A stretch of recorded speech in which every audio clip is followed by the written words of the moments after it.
Come in to celebrate my mother's 60th birthday. I didn't write anything because, to be honest, I can't read my handwriting. And I just figure I'm just going to wing it because that's what I do best. And yeah, I don't know, like 60-year-old.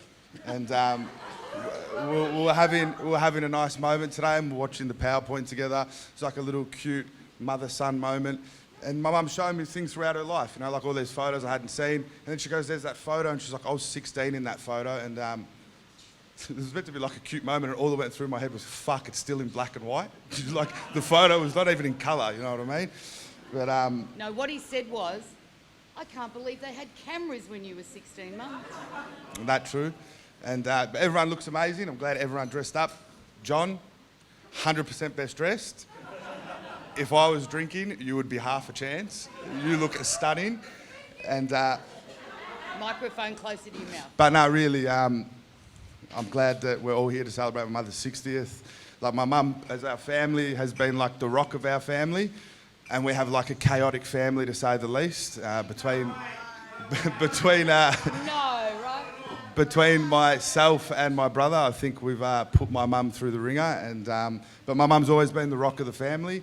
And whenever anything needed to be done, it was always my mum, you know. And I think that's like the biggest thing in her character. And she told me this story a while ago, and it kind of reminds me like exactly what my mum's character's like. And it was when I was getting born, and her water broke with me.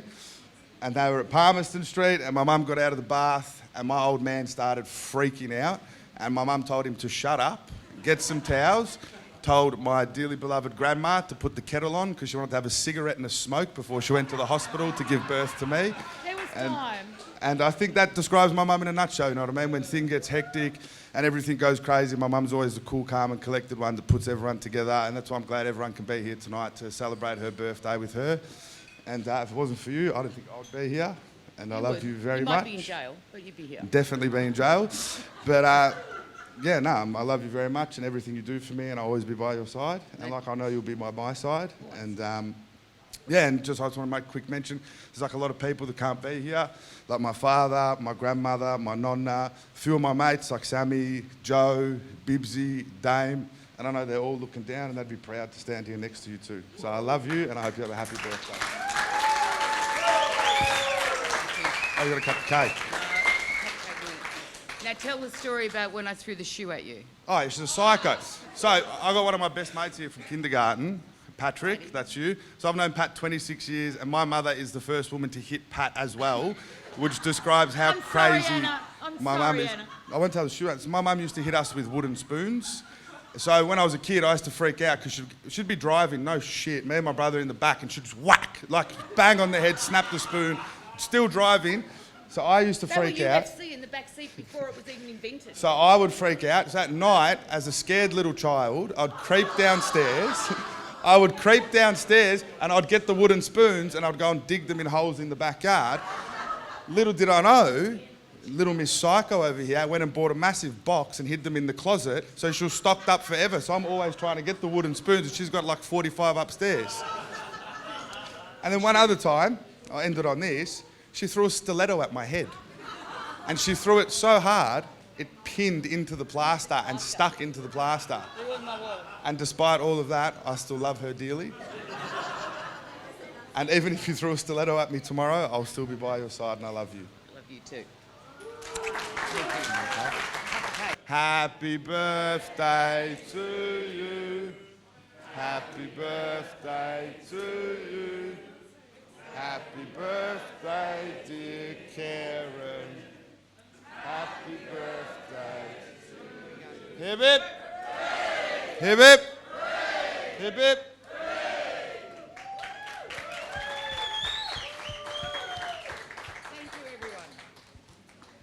Now I get a right of reply, right? So I've even written something out because, you know, we all know that I could talk underwater with a mouthful of marbles, right? So I thought I'd keep it short. Welcome to my Studio 54, the world's most famous disco. And when I was deciding on a theme for tonight, I decided that I wanted to have all my favourite things in one place. So tonight we have... Okay, good to see I got my glasses, yeah, okay. Yeah, so Studio 54 as a theme captured all of my favourite things. And more than a few of you have said to me, well, it should have been Studio 60, smartasses. I'm actually 35Y. Never turned 36, went 35A. And as you go through the alphabet, I'm 35Y, okay? Not 60, 35Y. So my favourite things all in one night. Disco, dancing, antipasto, prosecco, donuts, and wait till you see the donuts. Cake, ice cream, and bling. Lots and lots of bling. And of course, my favourite people. Looking spectacular, I might add, in all of your outfits. Now, who knew if your name was Joe, you were born to be a pimp? Because there's a couple of Joes here, all pimps. And who knew that if you were under 5'6", you were going to be a pimp, except for Nathan, you're a tall pimp. The rest of them were all very small. Right?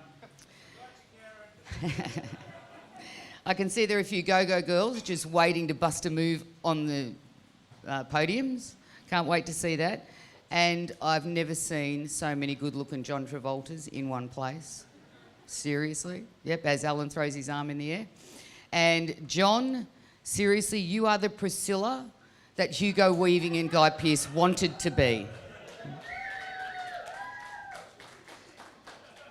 I read a quote once, life is a beautiful mess, so sit back and enjoy the catastrophe. Not surprisingly, that struck a chord with me.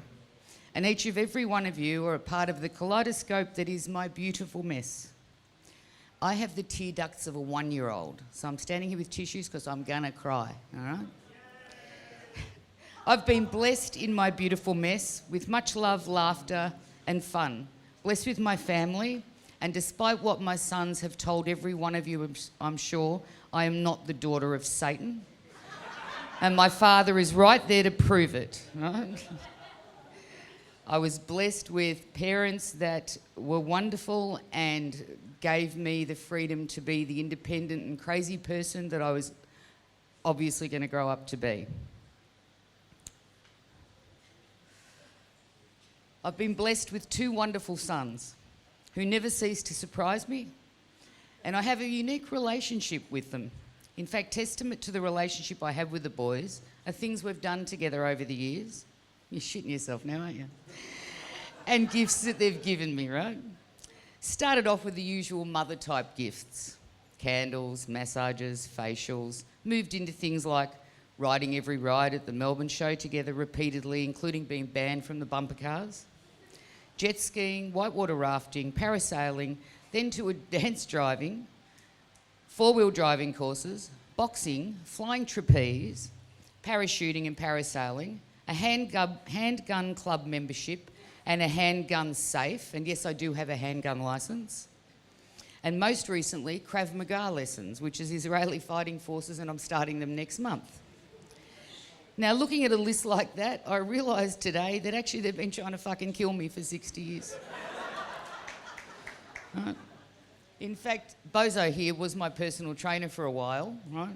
And he was definitely trying to kill me then, right?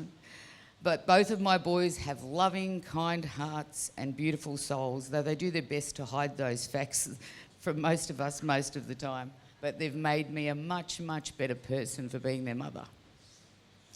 My work family, many of whom have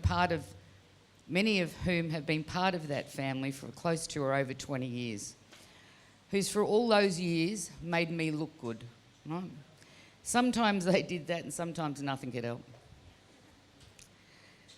Many people who at every stage of my life have just been there, unquestioning, undaunted, many for more years than I'm happy to admit. You crazy kids, my chosen family.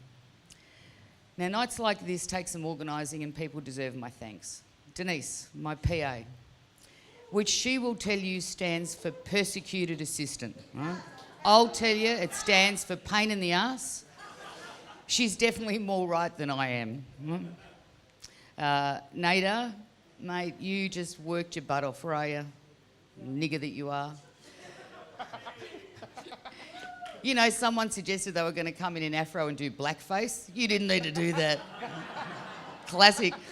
Nader and Chris and Morel worked their rings off yesterday, putting the stage, the rigging. Nader was hanging from this rigging at one stage to test it was safe. I said, well, what happens if it's not safe? He said, oh, well. This is what he's like. Chris even built these dance podiums, and I think we all know why. Yesterday, everyone that was helping, Jade, Morel, Karen, Michelle, Amanda, amazing, thank you so much. Dina, who made this awesome cake, like seriously, how good is that? She was even kind enough to put established in 1960, not my actual birthday. Thank you, Dina. And everyone should be ordering from Zahari, that's it. Get online, check it out. Joe, organising the Great Bar people and looking after all of that, thank you very much. Cherie, oh my God, too much to list. From designing the invites and all the graphics to the perfect person to help with the planning and run things past and ends, thank you. John, our great photographer, thank you. And if you haven't had your shots done at the media wall, go get it. And then he's going to be wandering around taking very embarrassing photos of all of us during the night, I'm sure. Very surreptitiously. He's a bit shifty. You've got to watch him. Frank, our DJ. Well, Frank, what can I say?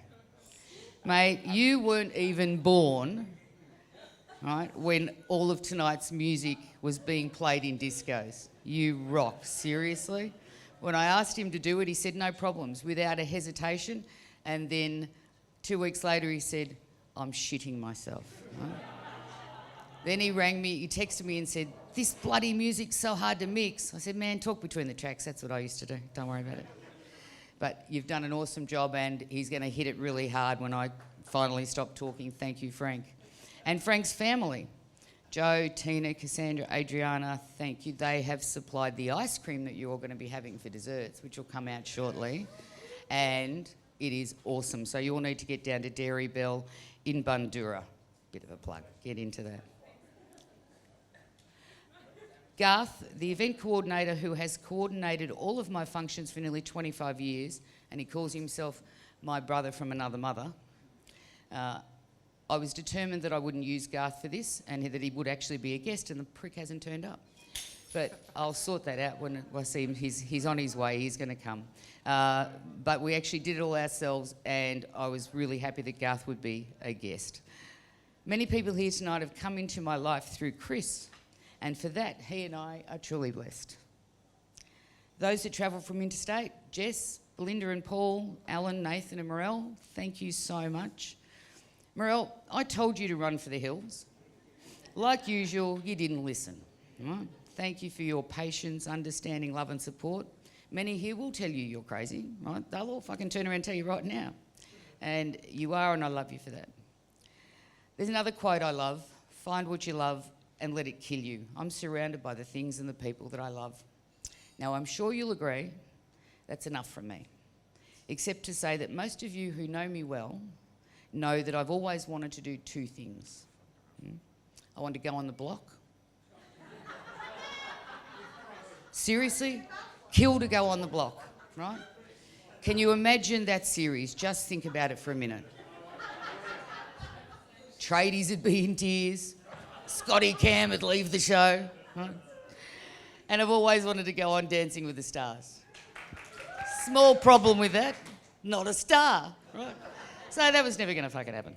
Anyway, but tonight I am very, very happy to say that one of the pro dancers from Dancing with the Stars, in fact, I think the best pro dancer on Dancing with the Stars, Jared Byrne, has gratefully agreed to choreograph and coordinate our entertainment tonight. You've seen the fantastic dancers on the podiums and having fun already.